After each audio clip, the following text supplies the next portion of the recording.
Assalomu alaykum. Bizning navbatdagi safarimiz mavsumiy ko'llardan biri, O'zbekistondagi mavsumiy ko'llardan biri bo'lgan Oqsoqotada joylashgan mavsumiy ko'lga keldik. Bu ko'lga kelishda ikkita yo'li bor. Bittasi G'ijjol qishlog'i orqali G'azalkent bilan, bittasi Bo'stonliqqa kirishdagi Korzinka Bo'stonliqqa kirishdagi mol bozorda oldidan tepa bilan kirib kelinadi.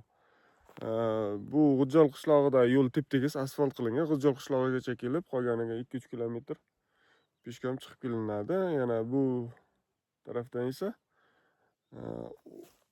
20 kilometrcha yo'lda toshli yo'l. Yo'li yaxshi emas ekan, 20 kilometr. O'sha yo'ldan yurishga to'g'ri kelar ekan. Mana mavsumiy ko'l bu yerda, mana bu Surinata, bu tarafga qarasaganda, bu tarafda Ko'kbet, orqamdagi Ko'kbet, undan orqasidagi Maygashgan shunaqa joylashgan ekan. Suv asta-asta kamayib boryapti. Endi kelganimcha mashina yo'l bilan kelganda yuqorida yana ikkita kichkina mavsumiy ko'l bor ekan. Uni hozir qaytgancha o'shalarni ham tomosha qilib ketamiz. Ajoyib, kelish kerak. Ertalab soat 6:10larda yo'lga chiqdim. 6:10larda yo'lga chiqqan bo'lsam, mana 8dan o'tib 8:10larda 2 soatda yetib keldim. Yo'l yaxshi emasligi, 20 kilometr yaxshi emasligi hisobiga o'sha sekinroq keldim yo'lda.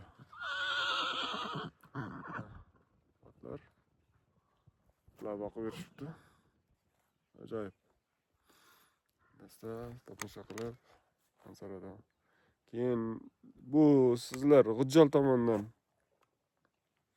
G'ijjol orqali kelsalaringiz, G'azalkentdagi Dumaloq Korzinkani oldi bilan G'ijjol orqali kirib kelsalaringiz, Oqsoqota kanallarini ham tomosha qilasizlar.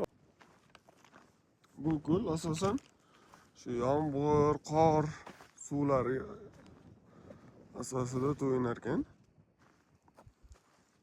Mavsumda shu suv yaxshi bo'lsa, oldinlari mana shu joygacha, men turgan joylarimda ham suv bo'lar ekan. Hozir bitta aka bilan gaplashib qolganimda, o'rtalarida otni beligacha suv bo'lardi oldin. Hozir endi ancha kamayib ketgan deb aytyapti. Qayerda mana o'zi suv ham loyqalanib ancha kamayib ketgan. Navbatdagi yuqorida yana bitta ikkita kichkina ko'l bor ekan. Unga endi borib ko'ramiz qani. Qaytib.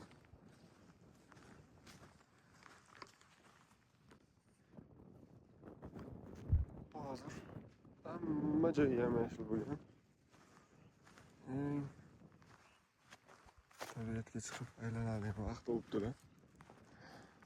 To'g'ri tog'larni ustali endi yam-yashil bo'ladi, lekin pastlar adirliklar, asosan adirliklar yam-yashillikka burkangan holatda turibdi.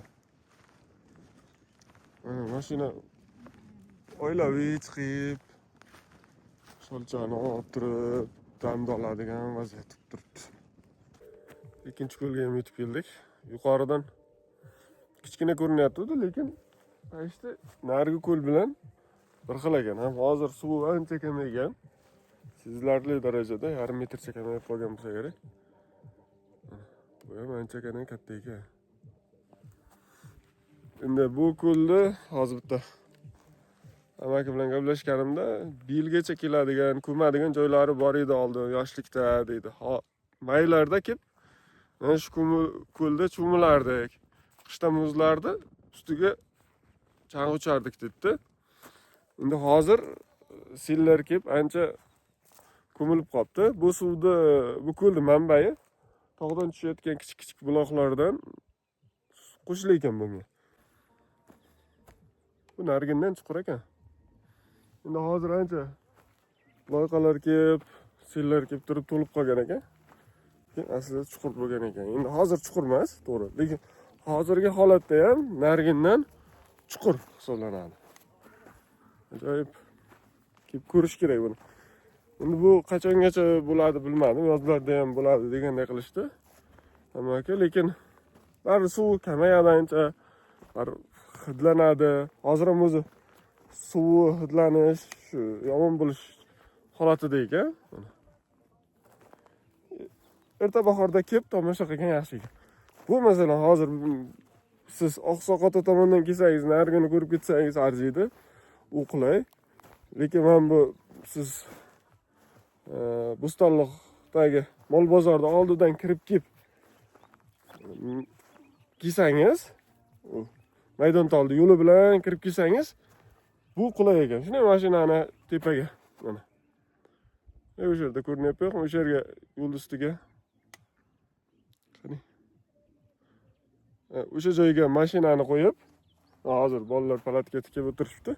Mashinani qo'yib tushib kelsangiz bo'lar. Men narigini yo'lda bo'yiga mashina qo'yib, keyin tushib bordim, tushib qaytdim. 40 minutda borib, 30 minut, 40 minut. 1,5 soat примерно vaqtim ketdi tushib chiqishga. Lekin bunga hozir 5 minut, 10 minutda tushib kelasiz. 10 minutda qaytib chiqib ketasiz. Ya'ni u tomondan kelsangiz, buni tomosha qilganingiz yaxshi. Mana bu bitta, keyin yana bitta kichkina mana da maydachasi. Sizga u qulay, mana. Palatga qilasiz, nima qilasiz? Mana u trapalar ham bor, tayyor. Mana men bu yerda buni bunday ekan. Ne keladigan yo'li ham bor o'zi, tayyor.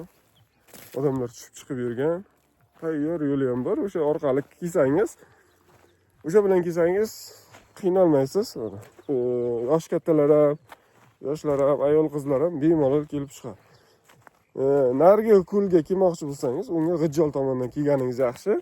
Mana sayohatimiz ham, bugungi sayohatimiz Oqsoqotadagi ikkita, mana bittasi. Narigi ko'lga bo'lgan sayohatimiz bugunlar tugadi. Keyingi sayohatlarda ko'rishguncha. Xayr.